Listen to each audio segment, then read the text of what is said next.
My name is Kira Doyle, Captain in the United States Army. At 35, I've commanded logistical operations in some of the most dangerous places in the world. But no battlefield was ever as brutal as my parents' 36th wedding anniversary dinner. The clinking of glasses and the sound of laughter died as my father stood up, his voice cutting through the noise. "We wish your sister was our only child," he said, his eyes locked on mine. The room fell silent. My sister smirked, a triumphant little smile that was sharper than his words. Everyone, my cousins, my aunts, my uncles. They just stared. I felt a hot burn in my chest. But I didn't cry. I didn't scream. I just felt a fire ignite inside me, knowing this was the final straw. They thought they were breaking me. They were wrong. Before I tell you my story, I have to ask.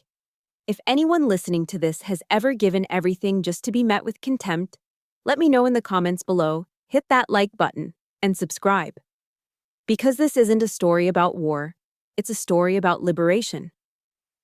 The air inside Jean and Georgetti's was thick with the scent of aged steak and old money. The dark wood-paneled walls seemed to absorb sound, creating an insulated, almost conspiratorial atmosphere. It was the kind of classic Chicago steakhouse where deals were brokered over porterhouses and family dynasties celebrated milestones with expensive bottles of Cabernet Sauvignon. Tonight, it was my parents, Philip and Carol Doyle, and their 36th anniversary. And I, Captain Kira Doyle, was on leave, attempting to navigate a minefield more treacherous than any I'd ever encountered overseas. I was trying, genuinely trying, to connect. The waiter had just cleared our main courses, leaving behind the ghost of garlic and butter. I saw a small opening in the conversation, a brief lull, and I took it. "We just broke ground on the new water filtration system for the village near base," I began, my voice steady. "It's a simple logistical challenge, but it's going to provide clean drinking water for over 3,000 people. The gratitude from the locals, it's..." My words trailed off into nothing. They evaporated like steam in the warm dining room. Because my sister, Nora, chose that exact moment to laugh, a tinkling, theatrical sound that drew every eye at the table. She placed her perfectly manicured hand on my uncle's arm. "Oh, speaking of making a splash," she announced, her voice dripping with practiced charm. "We just landed the new campaign for the Viridian luxury watch line. Their tagline is, 'Elegance is timeless.' Isn't that just perfect?" Instantly, the table erupted. Questions flew at her from all directions. "Nora, that's incredible. How did you swing that? Viridian? Their watches are a fortune."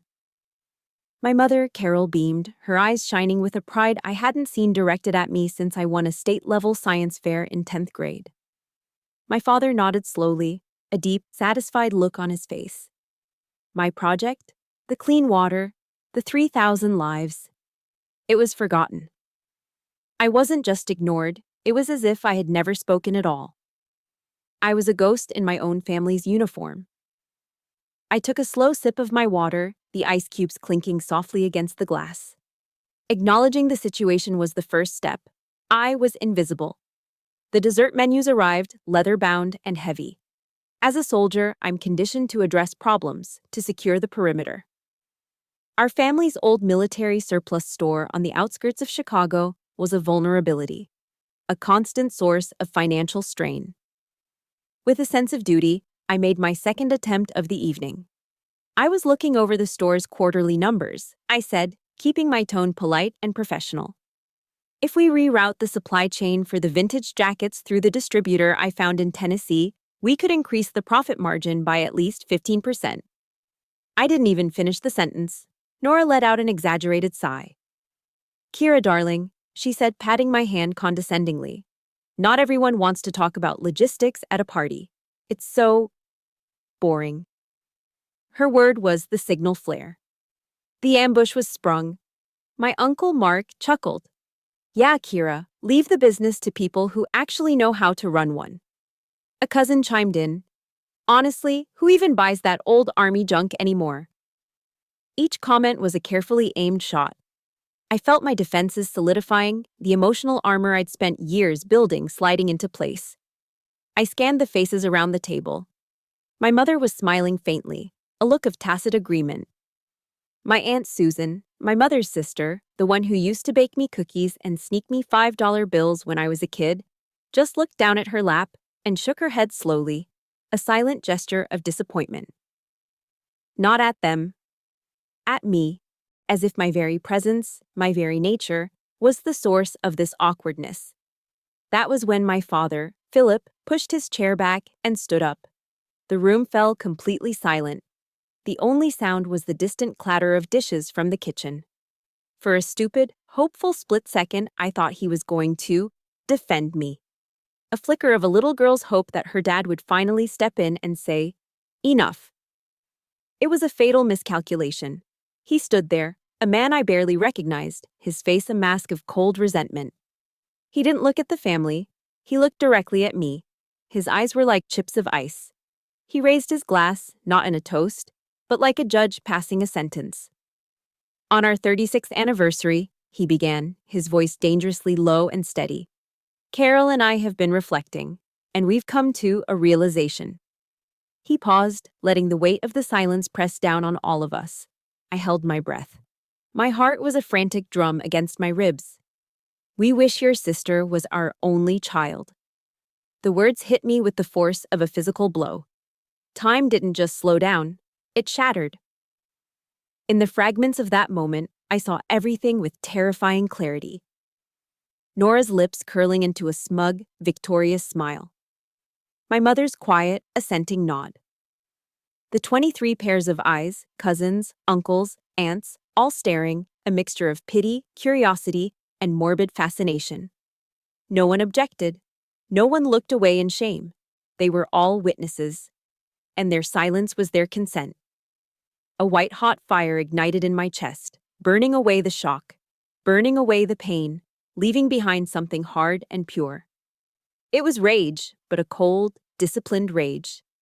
I was no longer Kira, the daughter, the sister, the niece. I was Captain Doyle, compromised and behind enemy lines. My training took over. Mission objective, self-preservation. Acknowledge.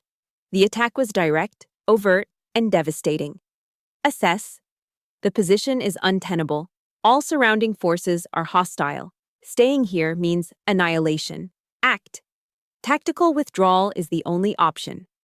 Slowly, deliberately, I placed my napkin on the table. I stood up, my posture erect, my spine straight. I could feel every eye on me, but I met none of them. My gaze was fixed on the exit sign at the far end of the restaurant. "Happy anniversary," I said.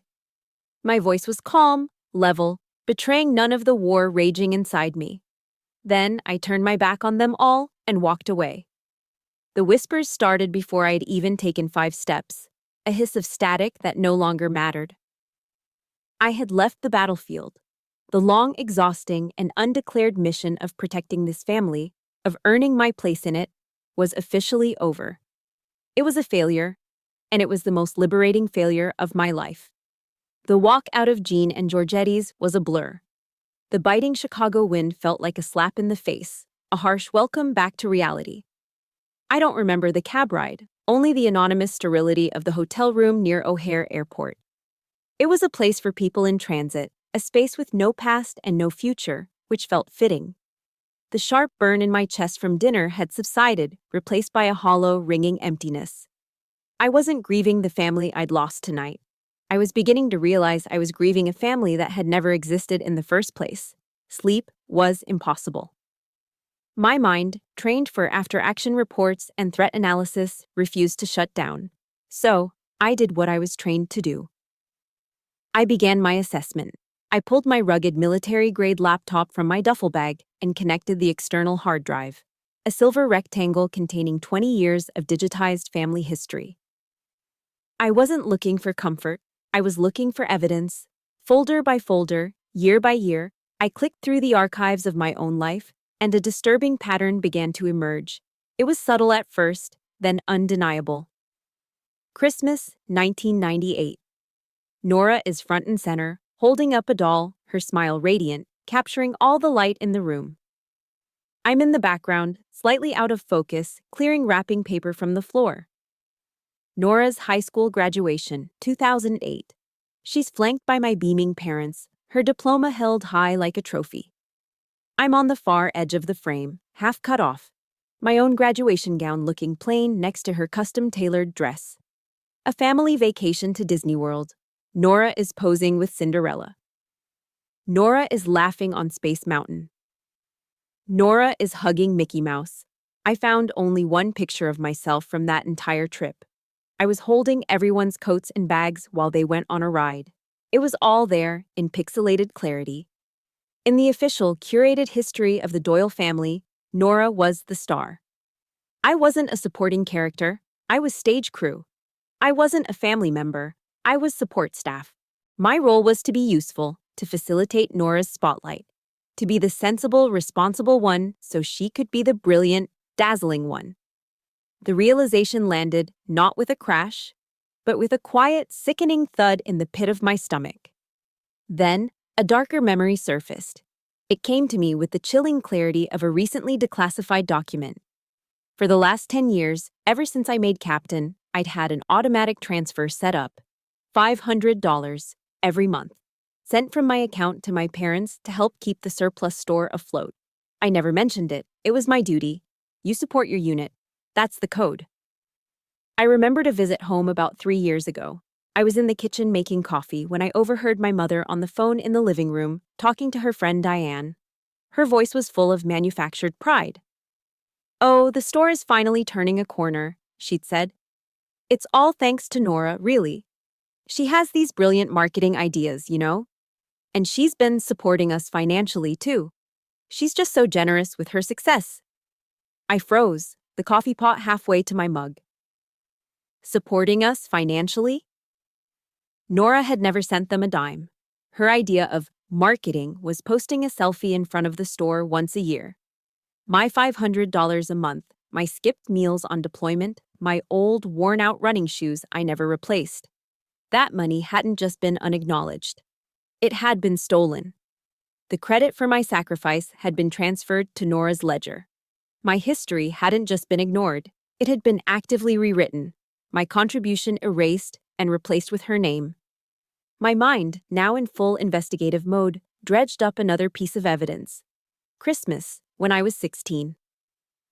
I had worked a grueling part-time job at a hardware store all year, saving every dollar I could. My dad had been eyeing a specific model of a Bulova watch for months, talking about it constantly. It was classic, military style, perfect for him. It cost me almost everything I had, but the thought of his face when he opened it kept me going. On Christmas morning, I proudly gave him the box. He opened it, looked at the watch, and gave me a polite, thin smile. "Thank you, Kira. This is very practical." Moments later, Nora presented her gift. A clumsy, abstract painting she'd made in art class, full of messy colors. My dad's face lit up. He held it up for everyone to see. "Now this," he declared, his voice thick with emotion. "This is from the heart." He wore the watch once. It's probably still sitting in the back of his sock drawer. But that painting? It was professionally framed and hung in the most prominent spot in the living room, a monument to true affection. Later that day, my mother tried to explain it to me. "Kira, your gift was very thoughtful," she'd said, as if consoling me. "But Nora's gift is about feeling. It's personal." I learned the wrong lesson that day. I learned that my tangible, hard-earned effort was worth less than a shallow, sentimental gesture. I learned that my love, expressed through action and sacrifice, was inferior to a performance of love.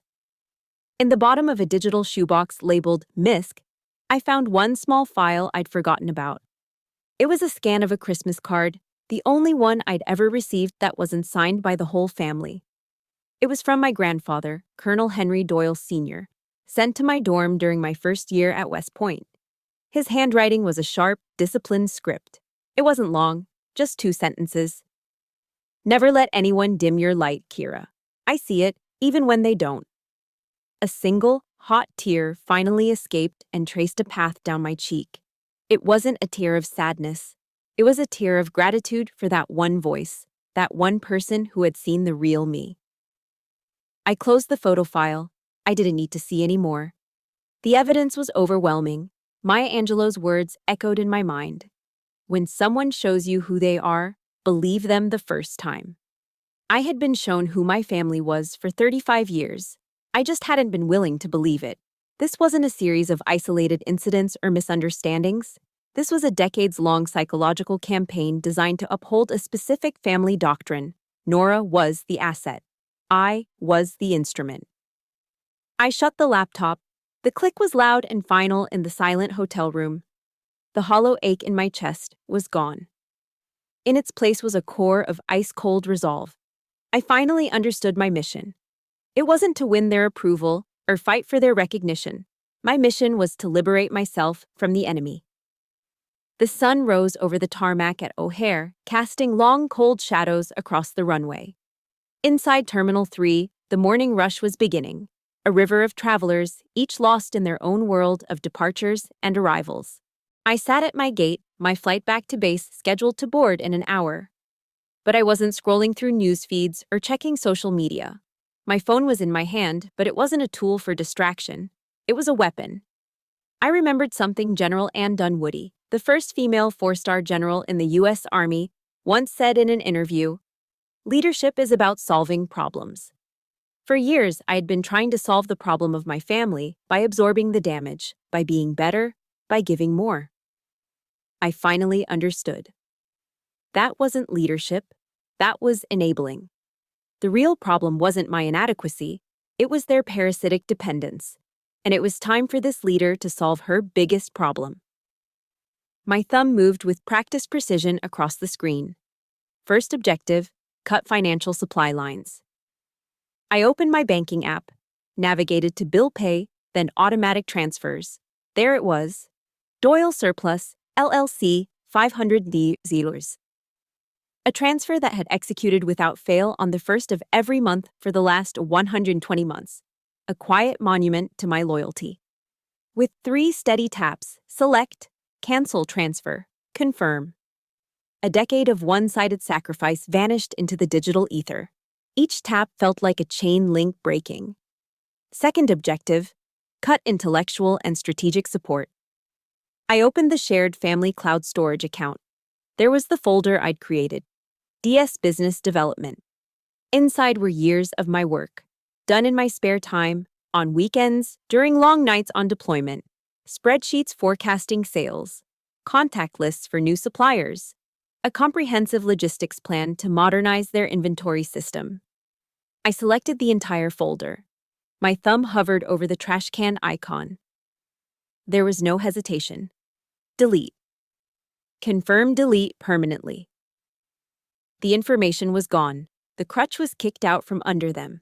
The final step was communication. A good commander informs their troops of a change in mission. I opened our family group chat, a space usually filled with Nora's selfies and my mother's inspirational quotes. I ignored the unread messages from last night. I didn't engage in emotion. I didn't offer explanations. I issued a field report. My thumbs typed out the message in a crisp, military format. Notice. Effective 0800 hours today, all financial and consultative support for Doyle's Surplus is terminated. Over and out. I hit send. Then, without reading any replies, I went into the group settings and muted all notifications. Permanently. I knew a storm was coming, but by the time it made landfall, I'd be at 30,000 feet, flying high above the turbulence. The flight was smooth. For the first time in as long as I could remember, I didn't spend the time worrying about my family. I didn't draft emails or crunch numbers for their store. I read a book. I watched the clouds drift by. I felt light. When I landed and switched my phone off airplane mode, the predictable chaos erupted. A barrage of notifications flooded my screen. 19 missed calls, 37 text messages. I let them sit for a moment, observing the enemy's frantic response from a safe distance. I opened my voicemail first. My father's voice was a low growl, distorted by rage. "What in the hell do you think you're doing? You call me back right now, Kira. You hear me? Right now." Delete. Next, a tearful pleading message from my mother. "Kira, honey, please, what have we done? You have to understand, your father was just upset. This store is everything we have. How could you be so selfish? You're destroying this family. The classic guilt trip maneuver, predictable, delete. Then I opened the text messages. Most were variations of the same panicked pleas from aunts and cousins. But then I saw the one from Nora. It wasn't pleading. It was a declaration of war. Think you're so tough, Captain? Playing the victim and running away. You just made the biggest mistake of your life. I'm going to make sure everyone sees you for the cold, heartless monster you really are. I read the message twice. A cold chill, different from the Chicago wind, crept over me. This wasn't just a family squabble anymore. Nora was threatening my reputation, the very foundation of my career and my identity. This was an escalation. Later that evening, I sat on the edge of my bed in my Spartan, orderly room on base. The crisp hospital corners of my perfectly made bed, the neatly arranged books on my shelf, the polished boots on the floor. It was a world of logic and order, a sanctuary from the emotional chaos I'd left behind. The frantic buzzing of my phone had finally stopped. The silence was profound. For the first time, the quiet didn't feel lonely. It felt like peace. It was the calm after a necessary amputation. The limb was diseased, and I had finally found the courage to cut it off to save the rest of me. I had taken the first step. I had established a boundary. I knew this war wasn't over. Nora's text was proof of that, but as I looked at my own reflection in the darkened window, I didn't see a rejected daughter. I saw an officer who had successfully completed the first phase of a critical mission. I felt a surge of strength, a feeling of rightness that settled deep in my bones. And I have to stop and ask you, the listener, if you've ever had that moment where you finally said, no more, and drew a line in the sand. If you know that feeling of terrifying, beautiful peace that comes right after, support this mission by hitting that like button. And in the comments, just type one word, boundary. Because that one word is where all our power begins. The battle was far from won. But for the first time, I was fighting for the right objective, myself. The days following what I now called the Chicago incident were quiet, too quiet. I threw myself into my work, coordinating supply shipments and managing personnel with a relentless focus. I was building walls, brick by emotional brick, creating a fortress of professional competence where no one could touch me. But Nora's threatening text message lingered in the back of my mind, a dormant threat waiting to activate. I was on high alert, isolated in my own self-imposed command center. The first crack in my fortress came from Lieutenant Kathleen Riley. Kat. We'd been through officer candidate school together, and she knew me better than almost anyone. She was sharp, funny, and had a radar for emotional bullshit that could detect a lie from a mile away. She'd noticed the change in me, the clipped responses in meetings, the extra hours I was putting in at the office. But she didn't push. She observed. One afternoon, after a grueling 3-hour field training exercise under the blistering sun, I was sitting alone on the tailgate of a Humvee, staring into the distance. My muscles ached, but the exhaustion in my soul was deeper. Kat walked over, her face smudged with dirt and sweat. She didn't say a word. She just opened 2 ice-cold bottles of water, handed one to me, and sat down beside me.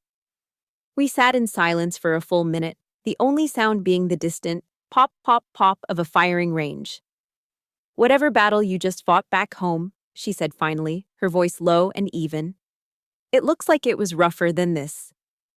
She took a long drink of water. I don't need the details, Kira. I just need you to know, I've got your 6. I've got your 6. In the civilian world, it means I've got your back. In the military, it's a sacred vow. It means I will cover the most vulnerable angle. I will stand between you and whatever is coming. It was a simple sentence, but it pierced through my armor like a high-velocity round. I didn't realize how much I needed to hear it until I did. I gave her a small, grateful nod, unable to speak past the lump forming in my throat. For the first time in days, I felt a single brick loosen in the wall around me. That night, a small, unexpected package was waiting for me on my bunk. Inside was a Tupperware container filled with homemade chocolate chip cookies, the gooey, barely held together kind, and a short, handwritten note on official Army stationery. Mental logistics, it read. Signed, a concerned subordinate, P.S. My mom's recipe. Don't tell anyone. It was from Kat. It was the most effective supply drop I'd ever received. The second ally appeared in the most unlikely of places, a project planning meeting. Brian Vance was a civilian engineer, a brilliant guy with kind eyes and a laugh that was a little too loud for a conference room. He was contracted to help us overhaul the base's power grid. He knew nothing about military protocol, which I found refreshing. He just saw people. One day, a critical shipment of transformers was mistakenly rerouted to the wrong coast. It was a logistical nightmare that could have delayed our project by months. Panic was brewing. I spent 20 minutes on the phone, calm and methodical, speaking a language of shipping manifests, carrier codes, and rerouting protocols. I cross-referenced 3 different systems, found a U.S. Air Force transport plane with available cargo space leaving from a nearby base, and got our shipment re-manifested and airborne in under an hour. After the call, I looked up to see Brian staring at me from across the room, a look of genuine awe on his face. "That was incredible," he said, shaking his head slightly.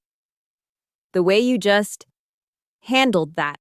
It was like watching a conductor lead an orchestra through a storm. All these chaotic parts, and you just made them work." His compliment landed squarely on the part of me my family had always dismissed as boring. He saw my skills not as a quirky character flaw, but as a talent. He saw the music in my logistics. It was a simple observation from an outsider, but it validated my worth in a way my own family never had. The final reinforcement came from my true commander-in-chief, my grandfather. I scheduled a video call with him in Florida, intending it to be a quick wellness check. But Colonel Henry Doyle Sr. could read a situation report in a person's eyes. "You look tired, Captain," he said, his voice a familiar, comforting gravel over the laptop speakers. "And not the good kind of tired after a day's hard work. This is different." I tried to brush it off, but he held up a hand. "Kira," he said, his tone shifting from grandfather to colonel. "Listen to me. A soldier's first duty is to the mission. But sometimes the most important mission is protecting your own flank. You don't fight to the last man for a piece of ground that has no strategic value. You don't sacrifice yourself for a losing cause." He leaned closer to the camera, his eyes locking with mine. He gave me permission. Permission to stop fighting a war I was never meant to win. Kat's loyalty, Brian's admiration, my grandfather's wisdom.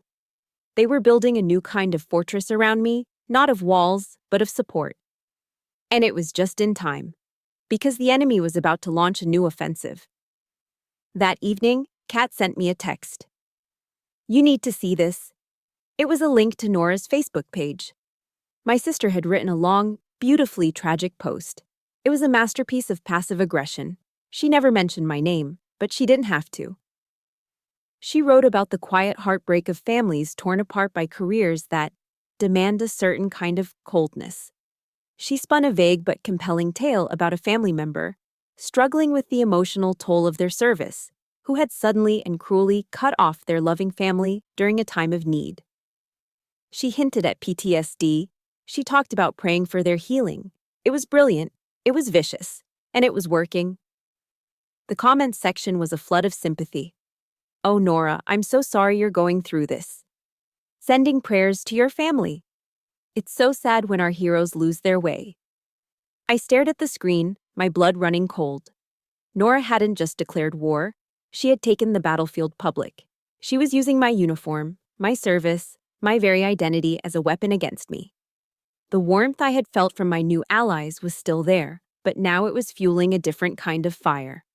Silence was no longer a strategy. It was surrender. I needed a counter-offensive. Nora's first Facebook post was just the opening salvo. I had foolishly hoped it would end there, a single, venomous outburst. I was wrong. My sister, the PR director, was launching a full-scale psychological warfare campaign, and I was target number 1. The posts that followed were insidious, a slow drip of disinformation designed to poison any goodwill I'd ever earned. A few days after the first post, a picture appeared. It was an old family photo from a Thanksgiving years ago. Everyone was smiling, gathered around a perfectly roasted turkey. The caption read, Throwback to when we were all whole. Cherish these moments, you never know when they'll be your last. Family, over everything. It was just vague enough to be deniable, but its meaning was crystal clear. Then came the articles. Nora started sharing links from reputable sources, Psychology Today, the Veterans Affairs website, about the hidden struggles of military personnel. The invisible wounds, understanding PTSD in our veterans. How service can create emotional distance. She would add a simple, heartfelt comment like, "So important to support our troops, not just on the battlefield, but when they come home too." She was building a narrative, brick by insidious brick. Kira isn't cruel, she's damaged. She isn't a monster, she's a victim of her own profession. It was a strategy designed to make her look compassionate while painting me as unstable and mentally compromised. The poison began to seep into the soil of my life. The comments section on her posts became a public tribunal where I was being tried in absentia. Old family friends, people who had known me since I was a child, chimed in. "My heart breaks for the Doyle family," one wrote. Another added, "Poor Nora, having to be the strong one and carry it all." I was no longer Kira Doyle. I was a cautionary tale, a faceless soldier who had lost her humanity somewhere overseas. My uniform, the symbol of my dedication and honor, was being twisted into a shroud. My service, the thing I was most proud of, was being used as evidence of my brokenness. Every scroll of the screen felt like a fresh insult, a new layer of dirt being shoveled onto my name. Then, the attack escalated from the digital world to the real one. My phone rang one afternoon. It was a number from an aunt I hadn't spoken to in years, my father's cousin, Linda. I answered, expecting a cautious, fact-finding inquiry. Instead, I was met with a torrent of accusations.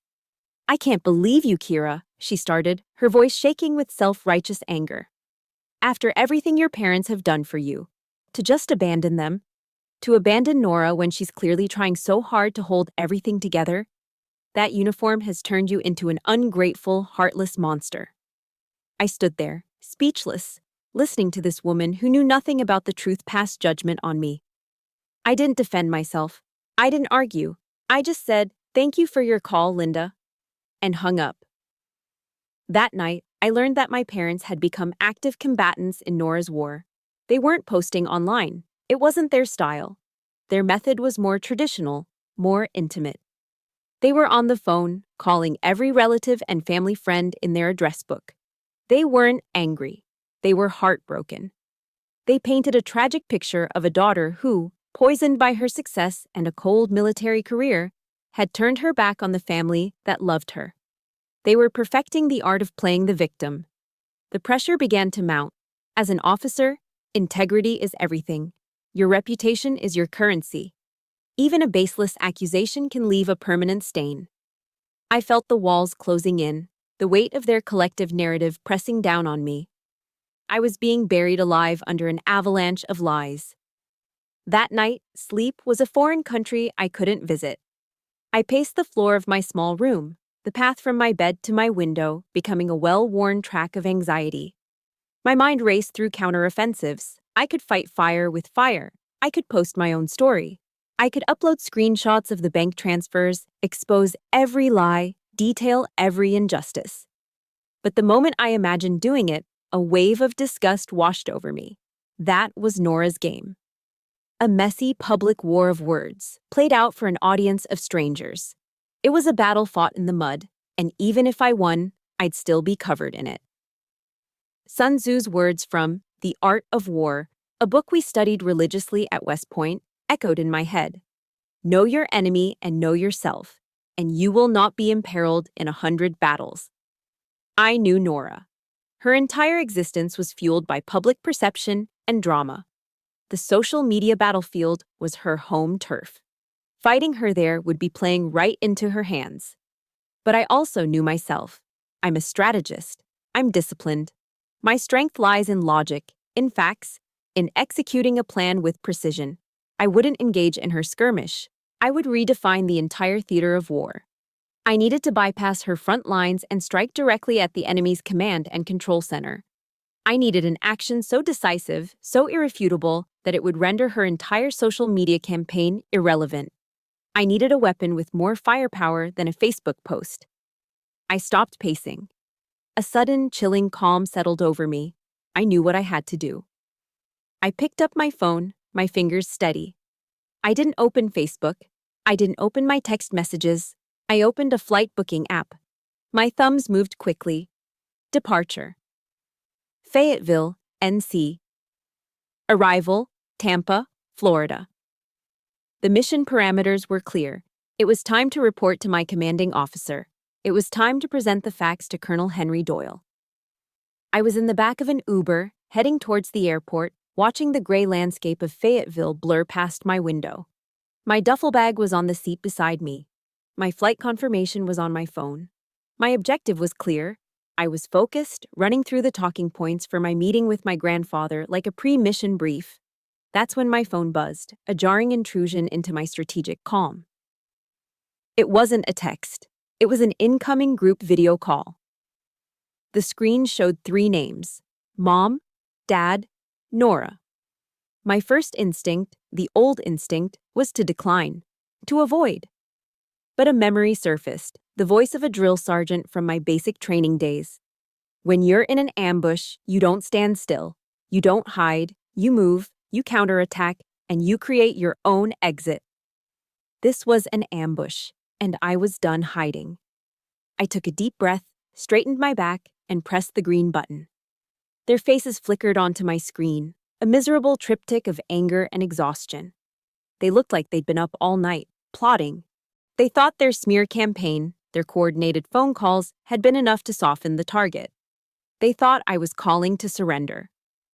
My mother started, her voice a practiced, theatrical sob. "Kira? Oh, thank God. Kira, how could you do this to us, to this family? Everyone is saying such terrible things about us." I didn't let her seize the narrative. I didn't let her play the victim. I launched my counterattack immediately, my voice as cold and hard as polished steel. "Terrible things?" I asked, my eyes fixed on her through the small screen. "Let's define terrible things, shall we? Would that include a father announcing to a room full of people that he wishes his own daughter had never been born?" My father flinched, his eyes widening in shock. I didn't stop. My gaze shifted to my mother. Or perhaps a mother who stands by and silently agrees with him. Her fake tears stopped instantly. Her mouth opened, but no words came out. Or maybe, I continued, my eyes finally locking on Nora, a sister who systematically steals the credit for her older sister's financial sacrifices to make herself look good. Are those the kind of terrible things you mean, Mom? Silence. A thick, stunned silence filled the car. For the first time in their lives, they were being confronted with the unvarnished, ugly truth of their own actions. There was no emotional camouflage to hide behind, no room to deflect or deny. I had just laid the facts out on the table, like crime scene photos. Nora recovered first, her default defense mechanism kicking in. She sneered, her face twisting with rage. "You're just jealous. You've always been jealous of me." I almost laughed. The accusation was so predictable, so pathetically small. I looked straight at her, my voice dropping to a low, analytical tone, as if I were evaluating a failed piece of equipment. "Jealous? I think I used to be. I was jealous of the attention you got so easily. But I'm not anymore. Because I've seen the price of that attention, it's turned you into a liar. A manipulative, shallow fraud.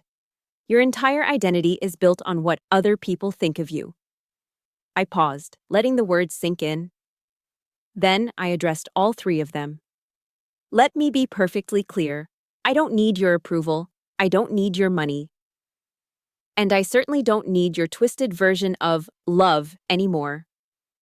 I leaned closer to the phone, ensuring they could see the absolute conviction in my eyes. "Effective immediately, my life is a no-fly zone. You are permanently denied entry." The explosion I expected came from my father. His face turned purple with rage, his voice a guttural roar that crackled through the phone's tiny speaker. "You dare talk to me like that? You ungrateful brat! You are no longer a part of this family. Do you hear me? You are out." And then, the most amazing thing happened. As he spat out the words that were meant to be my ultimate punishment, the final rejection, I felt a smile spread across my face. It wasn't a smirk. It wasn't a bitter grin. It was a genuine smile of pure, unadulterated relief. The heaviest burden I had ever carried had just been lifted from my shoulders by the very people who had placed it there. "Thank you, Dad," I said, and my voice was light, free. That is precisely my objective. I didn't wait for a response. I didn't give them the satisfaction of a final word. My thumb moved to the red button on the screen, and I ended the call. The silence that followed was the most profound I had ever known. It was the silence of a battlefield after the war has finally ended. One by one, I completed the mission. Open contacts, find Dad.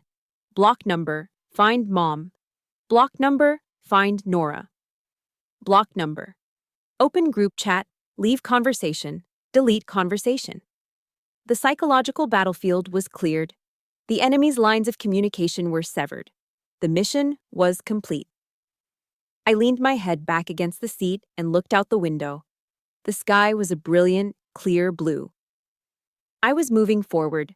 It was the hardest conversation of my life, but it was also the moment I truly got my life back.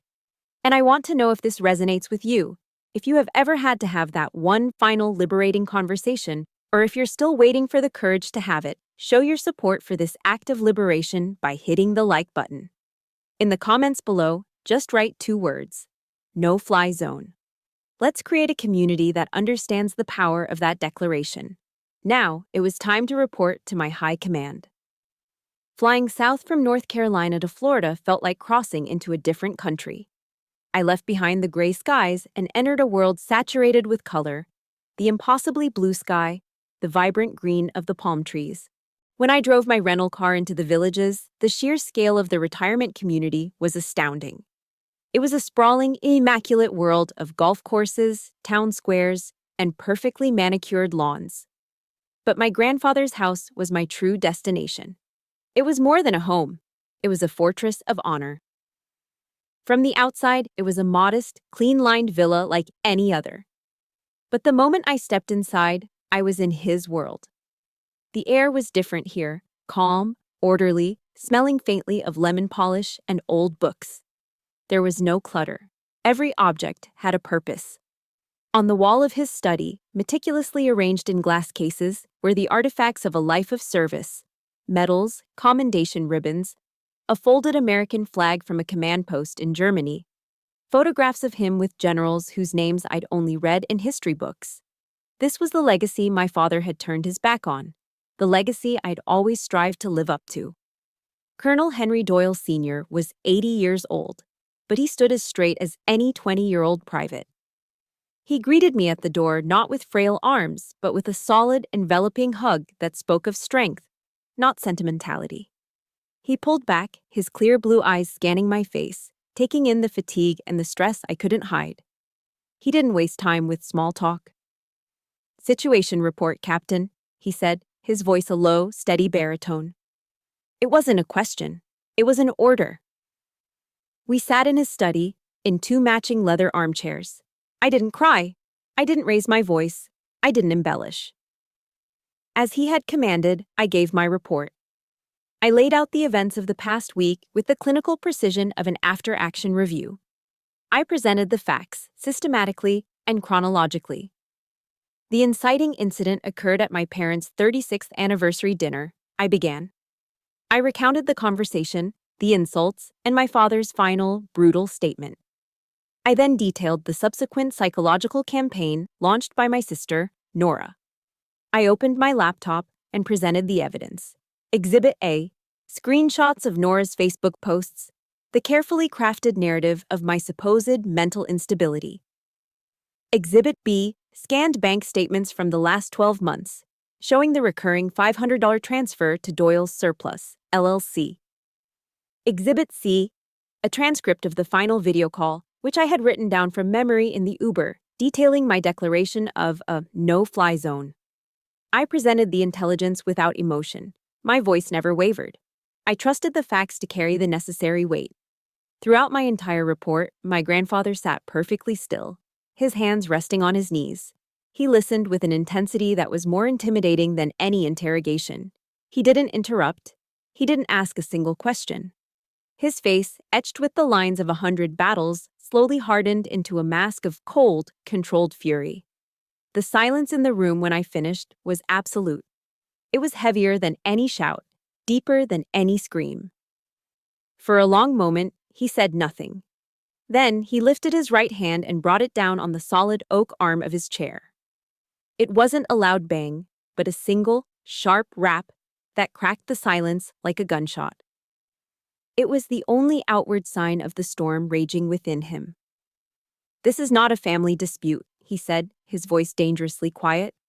"This is a breach of honor." He looked at me, and for the first time, I saw not just love in his eyes, but a profound, soldier-to-soldier respect. "They have disgraced the Doyle name. They have dishonored the uniform I wore, the uniform you now wear. They have acted without integrity, without loyalty, without courage." He paused, his gaze unwavering. "You did the right thing, Kira. You held your ground, and when the position became indefensible, you secured your flank. You acted as a commander should." His words were a validation so complete, so absolute, that I felt a decade of self-doubt begin to dissolve. He didn't just believe me. He understood the principles upon which I had acted. There was no deliberation. His decision was instant and absolute, forged in a lifetime of command. "Insubordination and contemptible conduct demand consequences," he stated, as if issuing a court-martial verdict. "Order will be restored." He stood up, his movements economical and precise. He walked over to a display case on the far wall. From a velvet-lined box, he carefully removed a medal, a 5-pointed star suspended from a red, white, and blue ribbon. My breath caught in my throat. It was his Silver Star, awarded for gallantry in action decades ago. He walked back to me and stood before my chair. He didn't pin it on me. He pressed it firmly into the palm of my hand, his warm, dry fingers closing my own around it. "Valor is not confined to the battlefield," he said, his voice thick with a rare emotion. "You've been fighting a war alone for years, on a front no one could see. You earned this more than I ever did." Tears welled in my eyes, but I refused to let them fall. This was a moment of honor, not pity. Then, with the medal still warm in my hand, he turned and walked to the antique rotary phone on his desk. He moved with a renewed sense of purpose, a general preparing for his final campaign. He picked up the heavy receiver and dialed a number from memory. He waited a moment. "David," he said into the phone, his voice now stripped of all emotion, replaced by pure command. "It's Henry Doyle. I need you at my house, immediately." He paused, listening. "Yes, it's important. We have a new strategic objective. We need to update the operational plan. And we need to rewrite my entire last will and testament." Less than 2 hours after my grandfather made the call, a sleek black Lincoln Town car pulled into his driveway. A man in a sharp gray suit stepped out. This was David Martin, my grandfather's attorney for over 40 years. He was a man whose calm demeanor concealed a mind as sharp as a bayonet. He shook my hand, his grip firm, and his eyes held a look not of pity, but of profound understanding. He already knew this wasn't a social call. My grandfather convened the meeting in his study. The three of us sat around his large mahogany desk, the room filled with the quiet dignity of military history. It didn't feel like a legal meeting. It felt like a council of war. I was technically a witness, but I felt like I was watching a force of nature about to be unleashed. My grandfather, the colonel, did not waste time on preamble. He got straight to the point, his voice ringing with the clarity of a bugle call. "David," he began, "I am invoking the full revocable terms of my living trust. I want to make immediate and significant changes to my last will and testament." David simply nodded, opened his briefcase, and took out a legal pad.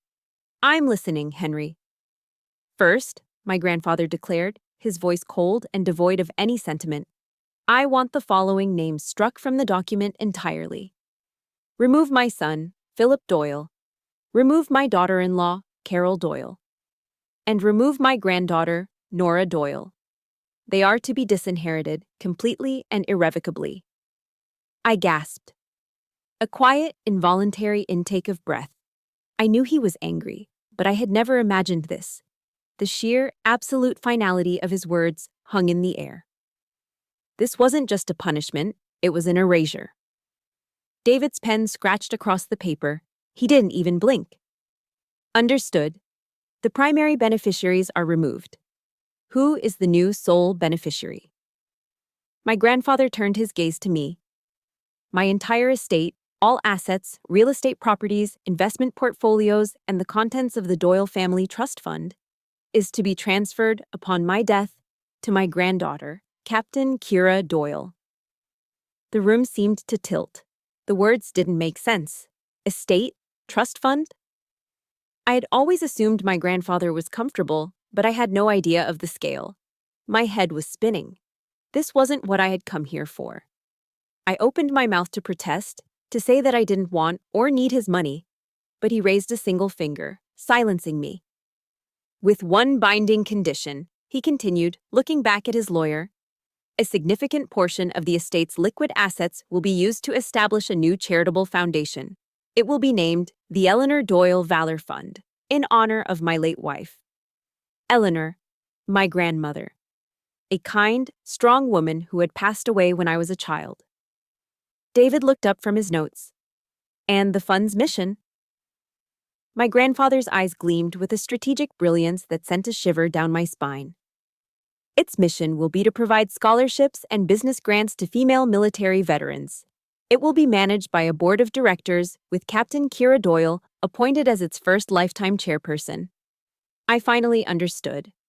This wasn't about rewarding me with money. It was about redefining a legacy.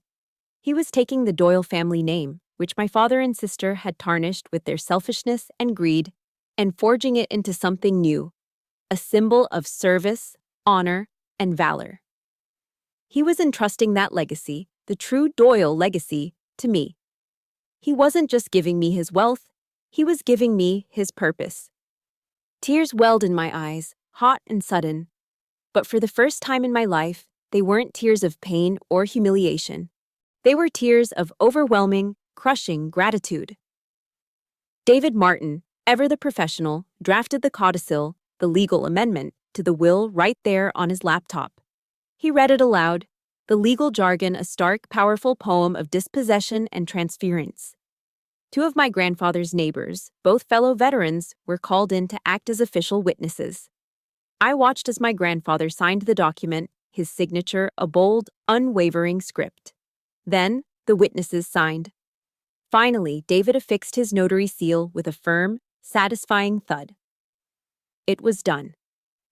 The entire dynastic and financial structure of my family had been dismantled and rebuilt in under an hour. After the witnesses and David had left, my grandfather stood by the window, looking out at the setting Florida sun. General Patton had a saying, he said quietly. A good plan, violently executed now, is better than a perfect plan next week. He turned to me, a sly, tactical glint in his eye. Now for the execution. A victory is meaningless if the enemy doesn't know they've been defeated. He walked to his phone, but he didn't call my father. He dialed the number of a distant cousin in Chicago, a woman known throughout the family for her inability to keep a secret. He put the call on speakerphone. Hello, Margaret. It's your cousin Henry down in Florida, he began, his voice warm and folksy. He made small talk for a minute, asking about her children, her health. Then he delivered the payload. Listen, the reason I'm calling, he said, injecting a note of feigned reluctance into his voice, is that my lawyer was just here and we've made some rather significant changes to my will. I've decided to make my granddaughter Kira my sole heir and the head of a new veterans charity I'm setting up. I know this might cause a bit of a stir with Philip's side of the family, so I thought it was only right you hear it from me first. He let the information hang in the air, a perfectly deployed piece of ordnance. I could almost hear Margaret's mind racing, her gossip-loving heart beating faster. She stammered something about being shocked, but understanding. Thank you, Margaret, my grandfather said smoothly. I knew I could count on you to be discreet. He hung up the phone and looked at me, a slow, satisfied smile spreading across his face. Operation Thunderbolt is a go, he announced. The bomb has been dropped. Now, we wait for the shockwave to hit Chicago. My grandfather and I didn't have to wait long for the shockwave. The news of the revised will, delivered so strategically by Cousin Margaret, ripped through the family grapevine like a wildfire. I didn't seek out the information. It found me. It came not as a direct assault, but as scattered pieces of intelligence from neutral territories, a text from a well-meaning cousin, an email from an old family friend. From my quiet outpost in Florida, I watched the fallout in Chicago unfold like a battle damage assessment report. The first casualty was the store. Doyle's surplus. It had been the crumbling symbol of my family's pride for 2 generations. As it turned out, its foundation wasn't built on nostalgia. It was built on credit. The store's suppliers and the bank holding its business loan had been patient for years, operating under the quiet assumption of my grandfather's eventual and substantial inheritance. The moment the word got out that Philip Doyle was no longer the heir, that patience evaporated. The creditors called in their debts, all at once. Without my monthly financial support, without my logistical plans, and without the safety net of my grandfather's fortune, my parents were exposed. They couldn't pay. The store that had been their whole world was seized, its contents inventoried, and a for sale sign was hammered into the dusty front lawn. The legacy they valued above their own daughter had been liquidated to cover the costs of their poor judgment. It had all turned to smoke. The second casualty was Nora. Her entire career, her entire social standing, was built on a carefully constructed facade of effortless success and familial devotion. When the true story came out, not from me, but from the furious, gossiping network of our own family, that facade shattered. Relatives who had offered her sympathy on Facebook now understood the context. They knew about the 10 years of my secret financial support. They knew about the dinner. They knew she had lied, that she had stolen my sacrifice and worn it as her own achievement. The narrative she had so expertly crafted online collapsed. The comments of sympathy dried up, replaced by a telling silence. She was no longer the tragic heroine, she was a pariah. A few of her key clients in the PR world, businesses that lived and died by their public image, quietly terminated their contracts. You can't sell authenticity when you have none of your own. The currency she valued most, the admiration of others, had been devalued to nothing. I received one final communication from each of them. A week after the news broke, an email from Nora appeared in my inbox. My finger hovered over the delete button, but I decided to open it. It wasn't threatening. It wasn't angry. It was, in its own way, far more pathetic. Kira, it began, I know things are complicated, but you have everything now. Grandpa's money, his approval, it's more than anyone needs. Can't you just share a little of it to help us get back on our feet? We're still family, after all. I read the words, and I felt nothing. No anger, no pity, just a profound sense of distance. She still didn't get it. She never would. She thought the issue was about the distribution of money, not the bankruptcy of her character. We're still family. The phrase, once a source of obligation and pain, was now utterly meaningless. I pressed delete. A few days later, a voicemail arrived from an unknown number. I listened. It was my mother. Her voice was raw, stripped of all its performative drama, leaving only a desperate, ragged panic. She was sobbing.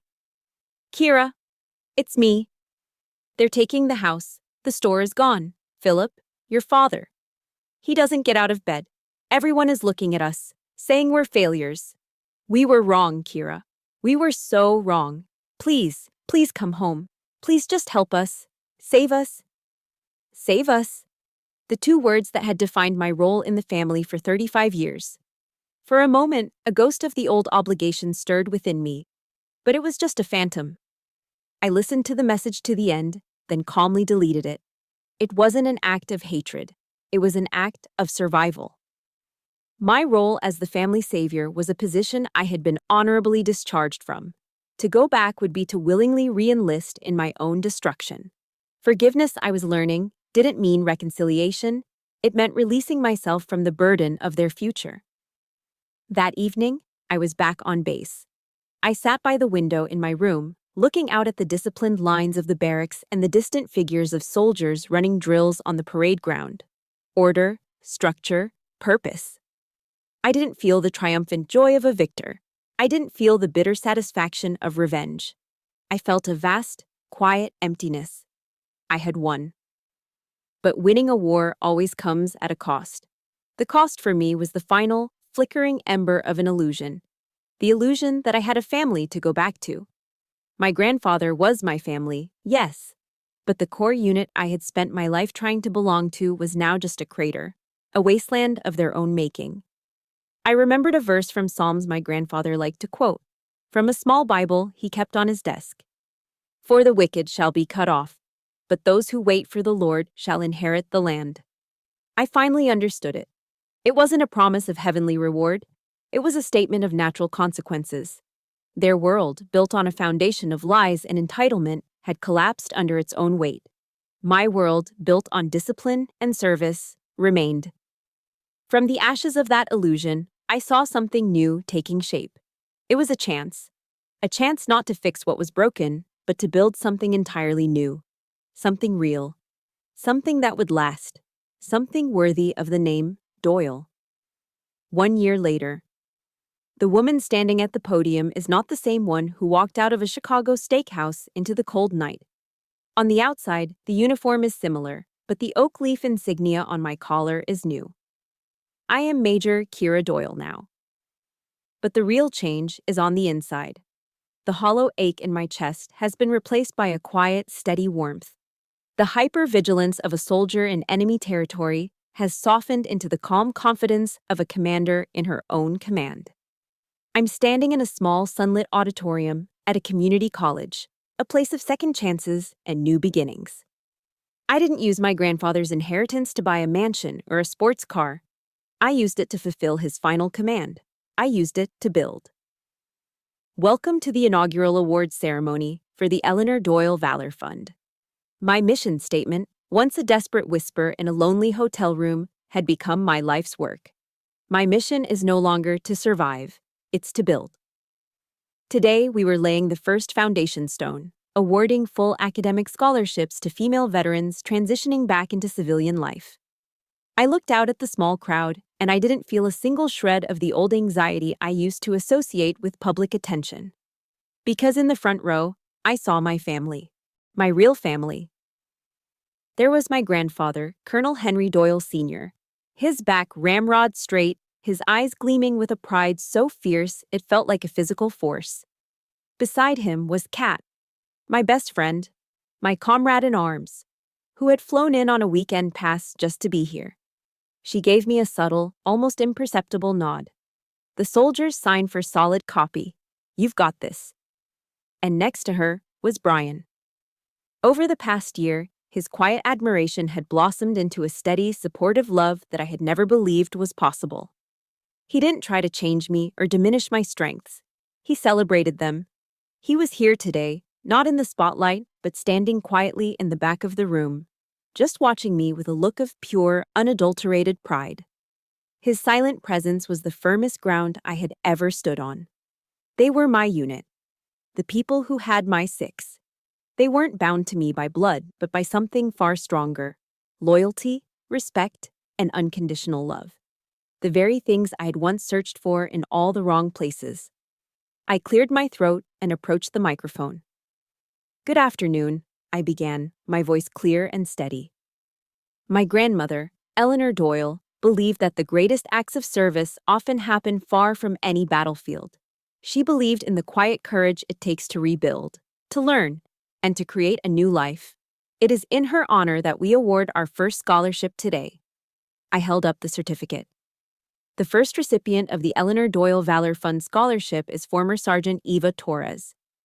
A young woman with dark, intelligent eyes and a posture that still held the discipline of her service stood up from the second row.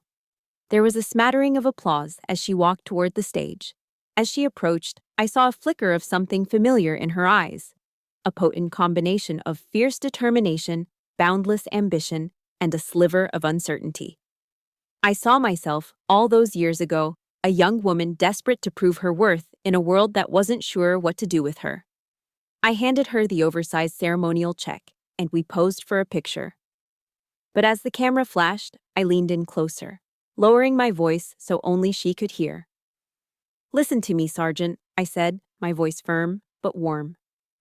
"There will be people who will try to tell you that you are not smart enough, not strong enough, not good enough. They will try to dim your light."